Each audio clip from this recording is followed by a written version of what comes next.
Period 6 அன்னைக்கு மாதவிடாய் 4 நாள் எப்படி இருக்கணும்? முதல்ல ஆண்களுக்கு முதல்ல அது தெரிஞ்சிருக்கணும். மாதவிடாய் எப்படி இருக்கணும்? முதல் நாள் லேசா இயல்பாக அந்த இரத்தப்போக்கு இருக்கணும். 2வது நாள் 3வது நாள் நல்ல இரத்தப்போக்கு இருக்கும். 4வது நாள் காலையில் சற்றே குறைய ஆரம்பிச்சு கட்டுப்பாட்டுக்கு வரணும். இதுதான் இயல்பாக நடக்கிறது.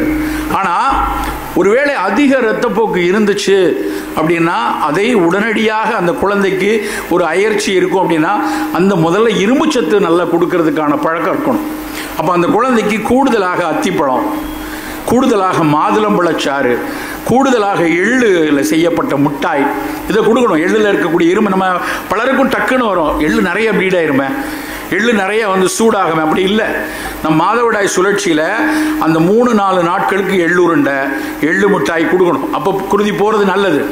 மாதவிடாய் முடிந்த உடனே அந்த 4வது நாட்கு அப்புறம் கரு முட்டை வளரக்கூடிய பருவம் 10 நாட்கள் மெல்ல மெல்ல அந்த ஃபாலிக்கல் விரிஞ்சிக்கிட்டே வரும், வளர்ந்துட்டே வரும்.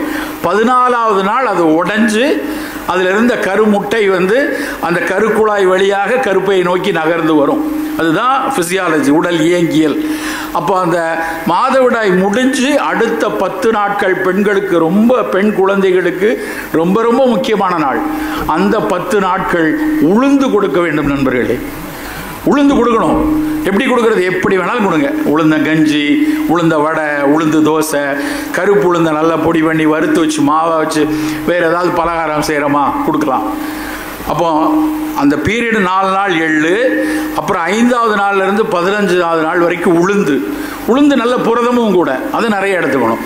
அந்த கரு முட்டையிலிருந்து அப்படியே அந்த ஃபாலிக்கல் ரப்சர் ஆகி எக்கு டியூபுக்குள்ளே வந்ததுக்கப்புறம் கருப்பையை வலுவாக வைத்துக் கொள்வதற்கும் அதிக இரத்தப்போக்கு வராமல் இருக்கவும், குறிப்பாக டிஸ்மெனோரியா மாதவிடாய் சமயத்தில் வலி இல்லாமல் இருப்பதற்கும் வெந்தயம் கொடுக்கணும்.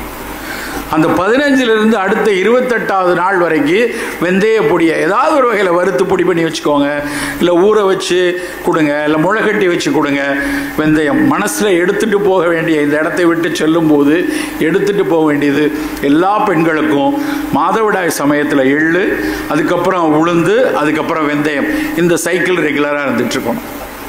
அடுத்து இரும்புச்சத்து குறைந்து விடாமல் இருப்பதற்கு எப்போவுமே 11, 10, 10.5, 11க்கு மேலே இருக்கணும். மைல்டு அனிமியா பெரிதாக நமக்கு ஒன்றும் காட்டாது, ஒரு தொந்தரவும் பண்ணாது.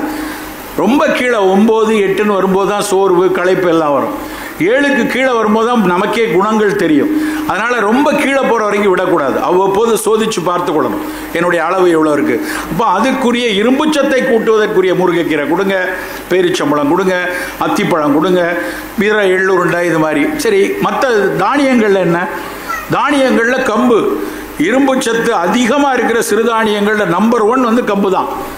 அரிசியை விட 8 மடங்கு அதிகம் இருக்குது கம்மஞ்சோறு.